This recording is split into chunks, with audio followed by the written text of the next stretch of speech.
इस वक्त मैं मौजूद हूँ कराची की मशहूर नर्सरी फर्नीचर मार्केट में। जब भी कराची में बारिश होती है, ये वो मार्केट है जो शदीद मुतासिर होती है। लेकिन इस बारिश के पानी से बचने के लिए इन्होंने कौन से तरीके अपनाए हैं, ये आज हम आपको इस वीडियो में दिखाएंगे।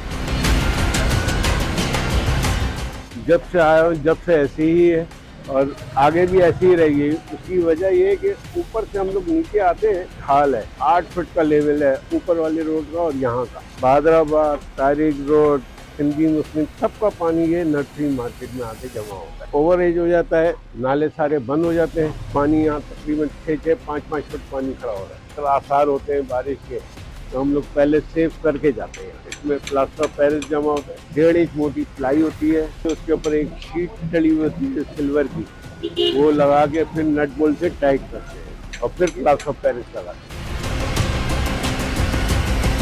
फर्स्ट इस पूरी मार्केट में पहली शॉप थी कि जिसमें हमने ये लगाया है। ये लगाने की सर वजह ये है कि नर्सरी फर्नीचर मार्केट कहने को समय महंगी मार्केट है कराची की। यहाँ पर पानी आता है, यहाँ पर बारिशों में जो है 2004, 2007, 2013 या 2014 की बारिश के अंदर तकरीबन 5-5.5 फुट पानी था यहाँ पर। ये तख्ता लगाने से ये बेनिफिट हो जाता है कि अगर बाहर तकरीबन 4 या 5 फुट, ये हमारी ज़मीन से हाइट 5 फुट पर है, अगर इतने इससे 1 इंच नीचे होगा तो पानी अंदर नहीं जाएगा। अगर इससे ऊपर चला गया तो फिर तो वो किस्मत है आपकी। 2017-2016 के अंदर तकरीबन शटर इतने डूबे हुए थे। लास्ट जो कराची पूरा डूबा था उसके अंदर आपने देखा था कि सबसे ज़्यादा नुकसान नर्सरी फर्नीचर मार्केट में ही हुआ था।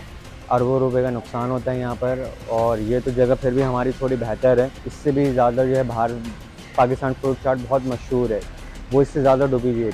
मुस्तकिल हर हमारी गवर्नमेंट चाहे तो कर सकती है, मगर हमारी गवर्नमेंट के पास इतना टाइम नहीं है कि वहाँ के विज़िट करें।